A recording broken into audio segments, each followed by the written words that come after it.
All right, bills have crossed over to the other side, and it's kind of like deja vu all over again. Everything that happened in the first part of the session happens in the second part of the session. The only thing that's different is that the Senate deals with House bills and the House deals with Senate bills. Those of us who watch this process sometimes forget, and we say, oh wait, that's a Senate bill, no, it's a House bill, it's in the House, it's in the Senate, but we learn eventually that after crossover, the House is dealing with the opposite House's bills. And the same thing happens. It'll go to subcommittee. Subcommittees meet very quickly. They make their determination about the bill that's come to them, passes out, or is recommended to not pass out, goes to a full committee. The full committee makes its decisions about the bill that's come to it from the other House. If it changes the bill at any point in the process, which it can, it may then be reported to the floor in a different form from the one that was passed out of the first House.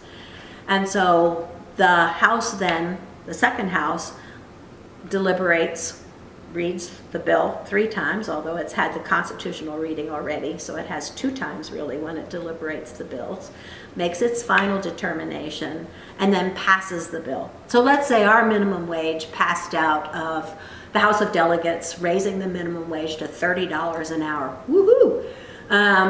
The Senate takes a look at that and says, oh, no way, $30 an hour. We're going to drop that down to $15 an hour. So the Senate's version of the bill is $15 an hour. The House bills is $30 an hour. After it passes out of that House, it then is sent back to the original House for deliberation. That original House may say yay or nay to that bill. In our case, let's just say that the House of Delegates says, nope, we're going to stick with 30.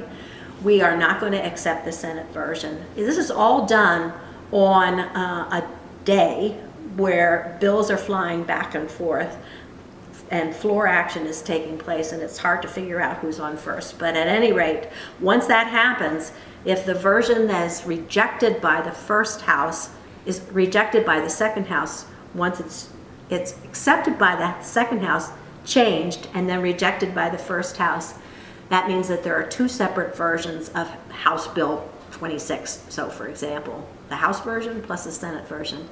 That means it'll have to go into conference. And conferees then are appointed by the majority leader in the Senate. I think I had that right. I don't think the lieutenant governor does that. But somebody, the majority leader or the Senate leader, who is the lieutenant governor. And in the House, it's done by the Speaker in consultation with the committee chairs. So always, the conference committee consists of the patron of the bill, and then an odd number, usually, sometimes an even number, of delegates and senators, no more than 5 or 6 people, including perhaps, always including bipartisan support. So, bipartisan effort. And so the committees then, the conference committees meet on coming up with a compromise. I would say in most cases they do have some sort of compromise. Sometimes they cannot get a compromise. If they can't get a compromise and the houses don't accept the conference report, those bills essentially die.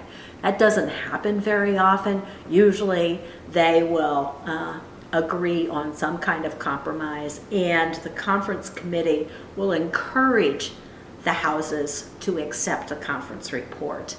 And that's all done on the floors of the houses. And so once that's done, then, and they accept the conference report, both houses then essentially are passing a bill, our bill out with the compromise version. And then it gets sent to the governor.